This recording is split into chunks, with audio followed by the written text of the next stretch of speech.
Voy a invitar al doctor Carlos Marcelo Ferrer Vázquez, máster en Dirección de Centros Educativos y director de la Unidad Cumbre durante 25 años. Desempeñó el liderazgo de calidad, asumiendo el asesoramiento de diferentes centros e instituciones educativas, además de desplegar asesoramiento legal y de orientación en la participación de la familia en el ámbito educativo. Su vasta experiencia se traduce ahora en la presentación de la temática El derecho de los padres y madres de familia en la educación de sus hijos. Por favor, doctor.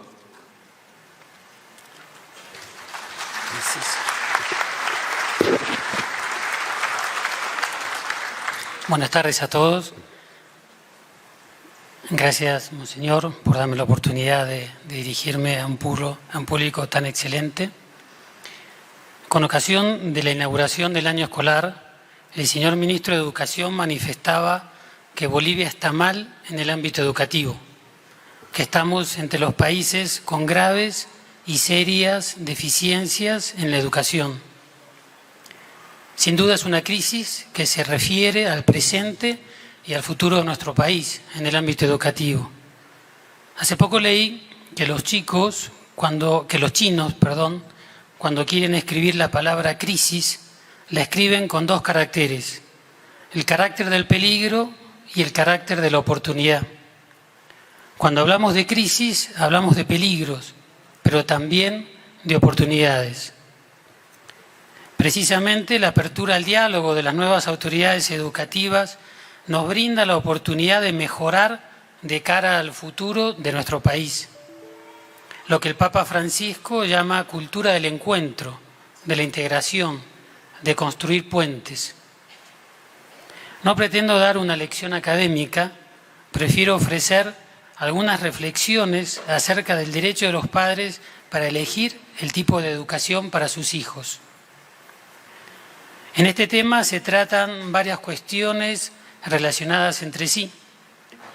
El derecho a la educación, derecho humano que actúa como presupuesto de los otros tres. El derecho de las madres y padres de familia a la educación de sus hijos. Quisiera hacer una salvedad, de ahora en adelante voy a referirme con el jerénico padres de familia, porque la mayoría de las normas internacionales solamente se refieren a padres de familia, pero se entiende, por favor, que está abarcando madres y padres de familia. Entonces, vuelvo, ¿no? El derecho a la educación actúa como presupuesto de estos tres: el derecho de las madres y padres de familia a la educación de sus hijos, el derecho de libertad de enseñanza, libertad de elección del modelo educativo, que implica la existencia de la enseñanza pública, privada y de convenio, y el derecho a recibir la enseñanza religiosa que se desee. En la actual Declaración Universal de Derechos Humanos, el artículo 26 señala el derecho de los padres a elegir la educación que prefieren para sus hijos, siendo más significativo aún el hecho de que los firmantes incluyan este principio entre los básicos que un Estado no puede negar o manipular. Pertenece a la naturaleza humana que el hombre sea un ser intrínsecamente social y dependiente.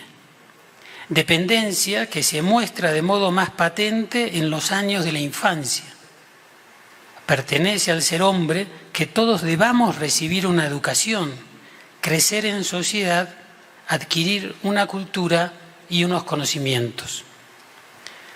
Efectivamente, un hijo no es solo una criatura arrojada al mundo. En la persona humana se da una estrecha relación entre procreación y educación, hasta el punto de que ésta se considera como una prolongación o complemento de la obra generativa. Todo hijo tiene derecho a la educación, necesaria para poder desarrollar sus capacidades, y a este derecho de los hijos corresponde el derecho deber de los padres a educarlos. Por eso, el derecho a la educación está fundamentado en la naturaleza humana y hunde sus raíces en realidades que son semejantes para todas las personas y, en último término, fundamentan la sociedad misma. Por eso, los derechos a educar y ser educados no dependen de que estén recogidos o no en una norma positiva, ni son una concesión de la sociedad o del Estado. Son derechos primarios, en el sentido más fuerte que cupiera dar al término. A la Declaración Universal le siguieron otras normas internacionales que fueron reafirmando y concretando estos derechos, como ser el Pacto Internacional de Derechos Civiles y Políticos, el Pacto Internacional de Derechos Económicos, Sociales y Culturales, la Convención sobre los Derechos del Niño, la Convención relativa a la lucha contra las discriminaciones en la esfera de la enseñanza. En la mayoría de estos instrumentos internacionales de protección de los derechos humanos se identifica a la educación como un eje clave en el desarrollo de las sociedades. El documento Metas 2021 de la Organización de los Estados Iberoamericanos, la OEI, pone de manifiesto que el derecho a la educación se ha reconocido a través del tiempo en grandes tratados, pactos y acuerdos mundiales y regionales, con los cuales los países se comprometen y los ratifican constitucionalmente. Debido al carácter jurídicamente vinculante de muchos de los pactos, se ha logrado situar la educación como un derecho no menos importante que los civiles y políticos. Muchos de estos preceptos internacionales se han ido incorporando a las normas bolivianas. Nuestra Constitución Política del Estado reconoce en el artículo 17 el derecho de toda persona a recibir educación. En el artículo 77, apartado 2, menciona que el Estado y la sociedad, y remarco, el Estado y la sociedad tienen tuición plena sobre el sistema educativo. Y el apartado 3 dice, el sistema educativo está compuesto por las instituciones educativas fiscales, instituciones educativas privadas y de convenio. El artículo 86 expresa que en los centros educativos se reconocerá y garantizará la libertad de conciencia y de fe y de la enseñanza de religión, así como la espiritualidad de las naciones y pueblos indígenas, originarios, campesinos. Artículo 88, apartado 1, menciona, se reconoce y respeta el funcionamiento de las unidades educativas privadas, y el apartado 2 expresa, se respeta el derecho de las madres y padres a elegir la educación que convenga para sus hijas y sus hijos. Todos estos mandatos constitucionales han sido reconocidos en distintos artículos de la Ley 070, Ley de Educación, Avelino Cignani, Elizardo Pérez. Así el derecho de los padres a educar a sus hijos está en función de aquel que tienen los hijos a recibir una educación adecuada a la dignidad humana y a sus necesidades. Es este último el que fundamenta el primero. Los atentados contra el derecho de los padres constituyen en definitiva un atentado contra el derecho del hijo, que en justicia debe ser reconocido y promovido por la sociedad. Sin embargo, que el derecho del hijo a ser educado sea más básico no implica que los padres puedan renunciar a ser educadores, tal vez con el pretexto de que otras personas o instituciones puedan educar mejor. Si la educación es una actividad primordialmente paterna y materna, cualquier otro agente educativo lo es por delegación de los padres y subordinado a ellos. Los padres son los primeros y principales educadores de sus propios hijos, y en este campo tienen incluso una competencia fundamental. Son educadores por ser padres. Comparten su misión educativa con otras personas e instituciones, como la Iglesia y el Estado. Sin embargo, esto debe hacerse siempre aplicando correctamente el principio de subsidiariedad. Son palabras de San Juan Pablo II en su carta a las familias. Este principio, el de subsidiariedad, dice: una sociedad de orden superior no debe interferir en la vida interna de una sociedad de orden inferior, privándola de su competencia, sino que más bien debe sostenerla en caso de necesidad y ayudarla a coordinar su acción con la de otros componentes sociales en busca del bien común. El principio de subsidiariedad tiene un valor general y debe ser por ello aplicado hasta el ámbito de la familia y de los padres. El poder político y o económico no debe, por tanto, hacer aquello que compete a la familia, sino que debe más bien ayudar a la misma familia a aprender a hacer aquello que le compete y a mejorarlo cuando las condiciones del entorno se lo impidan. Por desgracia, aún hoy la mayor parte de los gobiernos, y no solo aquellos totalitarios, se atribuyen el derecho de gestionar incluso la educación de los valores, obstaculizando, sin demostrar tolerancia, a los padres de familia, quienes ostentan el derecho de ser los primeros responsables de la educación de sus hijos y piden las condiciones para poder ejercerlo. La igualdad es uno de los presupuestos del derecho a la educación en libertad, pero asegurar la igualdad de oportunidades no debe confundirse con imponer un sistema uniforme de enseñanza, porque igualdad no es uniformidad. La verdadera equidad está en tratar desigualmente a los desiguales. La experiencia demuestra que el trato uniforme a todos los estudiantes no da buenos resultados, ni ayuda a que cada uno desarrolle sus cualidades, su capacidad de esfuerzo y aprenda a servir a los demás en una sociedad plural y en libertad. Se puede conseguir la igualdad de oportunidades potenciando las cualidades de cada estudiante para que llegue al máximo nivel que permitan su capacidad y sus aspiraciones. El modelo de enseñanza que propugna una escuela única, pública y laica, sometida a las ideologías, está anclado en el pasado y es regresivo. La sociedad se mueve hacia un creciente pluralismo ideológico y cultural. La escuela debe ser vista en este contexto, como una institución destinada a colaborar con los padres en su labor educadora. Han de sentir que la escuela es, en cierto modo, una prolongación de su hogar, un instrumento de su propia tarea como padres y no solo un lugar donde se proporciona a los hijos una serie de conocimientos. Como primer requisito, el Estado debe salvaguardar la libertad de las familias, de modo que éstas puedan elegir con rectitud la escuela o los centros que juzguen más convenientes para la educación de sus hijos. Ciertamente, en su papel de tutelar el bien común, el Estado posee unos derechos y unos deberes sobre la educación, pero tal intervención no puede chocar con la legítima pretensión de los padres de educar a sus propios hijos en consonancia con los bienes que ellos sostienen y viven y que consideran enriquecedores para su descendencia.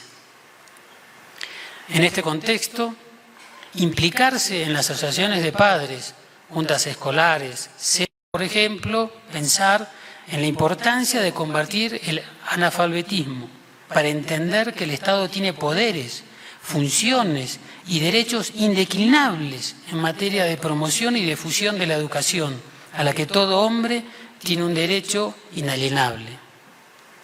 En este contexto se puede plantear el problema de si las competencias de los padres y la del Estado resultan incompatibles, o por el contrario, pueden llegar a ser complementarias. Cabe preguntarse, ¿cómo se relacionan entre sí? ¿Hasta dónde puede legislar el Estado sin suplantar el derecho de los padres? ¿O cuándo podría intervenir para garantizar los derechos de los niños frente a sus padres?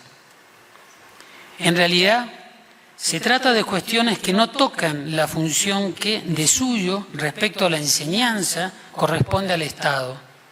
Sin embargo, contrariamente a lo que sería deseable, se observa una tendencia en los poderes públicos que se viene manifestando en muchos países, al menos desde el siglo XVIII, a asumir de modo cada vez más exclusivo la función educativa, alcanzando en ocasiones niveles de monopolio casi total de la escuela. El instrumento para impulsar estos objetivos ha sido la defensa a ultranza de la enseñanza neutra en la llamada escuela pública, el aislamiento o el ahogo económico de las iniciativas de enseñanza nacidas en el seno de la sociedad civil. Nadie puede imponer a las familias la escuela pública o la privada, una enseñanza laicista o fundada en valores religiosos, escuela mixta o diferenciada, porque los padres son los titulares del derecho a elegir el centro que consideren idóneo para la educación de sus hijos. Y también son los padres quienes deben decidir si desean que sus hijos reciban enseñanza religiosa en la escuela. La defensa del derecho de los padres a la educación de los hijos en el ámbito escolar, sea respecto a la extralimitación de los poderes públicos, sea respecto a las pretensiones ideologizantes del profesor o del Estado, es lo que usualmente se denomina libertad de enseñanza o también libertad de educación. Es el mismo derecho natural de los padres visto desde la perspectiva de las relaciones con el Estado o con otros agentes educativos. La libertad de enseñanza es, por tanto, un derecho humano que tiene como sujeto a los padres de familia para educar a sus hijos según sus preferencias, que pueden ser de todo tipo, desde cuestiones que afectan al currículo, la elección de los idiomas o de los deportes que se practican, hasta metodológicas o pedagógicas, donde entra, por ejemplo, la enseñanza diferenciada u otros aspectos de índole más bien disciplinar. Lógicamente, cabe en este campo la orientación religiosa. Es normal que un padre desee educar a su hijo en su misma fe de un modo coherente con lo que cree y practica. No se trata, pues, de una cuestión confesional o ideológica, sino del mismo derecho natural de los padres. Esta libertad garantiza que serán ellos quienes se ocuparán de la educación de sus hijos, bien por sí mismos, bien eligiendo las escuelas o otros medios que consideren oportunos o necesarios, o también creando sus propios centros de educación. El Estado tiene evidentes funciones de promoción, de control, de vigilancia, y eso exige igualdad de oportunidades entre la iniciativa privada y la del Estado. Vigilar no es poner obstáculos, ni impedir o coartar la libertad. La libertad de enseñanza se revela ante el cambio de paradigma que implica la sustitución del principio según el cual la escuela actúa como delegada de los padres por aquel otro que sostiene que la escuela actúa como agente ideológico administrativo de los poderes estatales. Esta firmeza, que corresponde soberanamente a la familia, se apoya en una potestad que es originaria, no concedida por el Estado ni por la sociedad, sino anterior a ellos, pues tiene su fundamento en la naturaleza humana. Y por tanto, debe aspirar a haber reconocido el derecho propio de los padres a educar a los hijos por sí mismos, o el derecho para delegar dicha actividad en quienes desean poner su confianza. Tal actitud por parte de los padres requiere a su vez gran espíritu de responsabilidad e iniciativa. Como conclusión, de los mandatos de nuestra Constitución se derivan la libertad para educar a los hijos, el derecho de los padres a elegir modelo educativo, el derecho a optar por la enseñanza religiosa escolar, el derecho a recibir formación que no entre en contradicción con las propias convicciones morales y el derecho de participar en la gestión educativa. Ninguna ley educativa, por más progresista que se crea, puede negar ni desconocer que la madre y el padre son los primeros y principales educadores de los propios hijos. Precisamente son educadores por ser padres. La educación no es, repito, una concesión del Estado, ni es el Estado quien decide qué tipo o modelo de educación se da, especialmente en asuntos educativos de índole filosófico, moral o religioso. Desgraciadamente, en los últimos años, producto de no respetar cada parte, Estado, padres de familia, el ámbito de autonomía que les corresponde, se cometieron excesos de atribuciones que resultan en definitiva un perjuicio para el estudiante.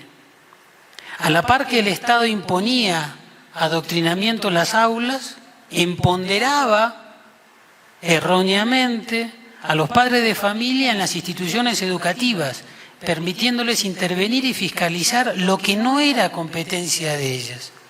Se les otorgaba privilegios, becas, posibilidades de falsas denuncias, al tiempo que dejaban de cumplir de manera irresponsable sus obligaciones, ya sea la de acompañar el avance educativo de su hijo o cancelar las pensiones escolares, etc.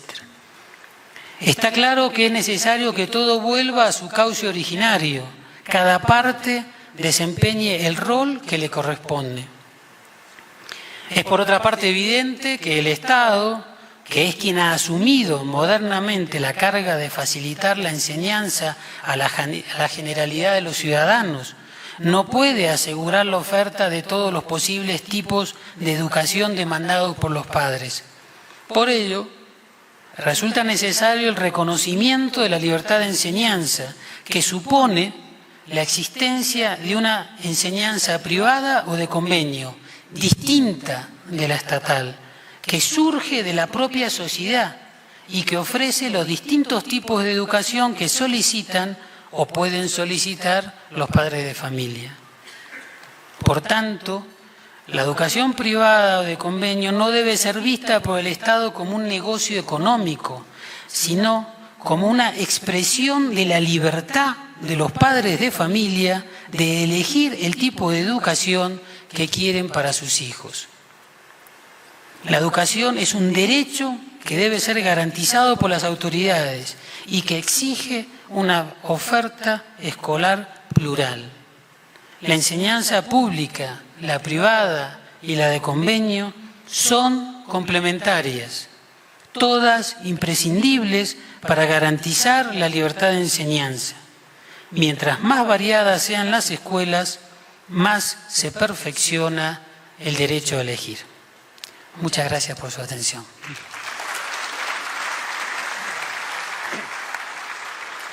Agradecemos al doctor Carlos Ferrer.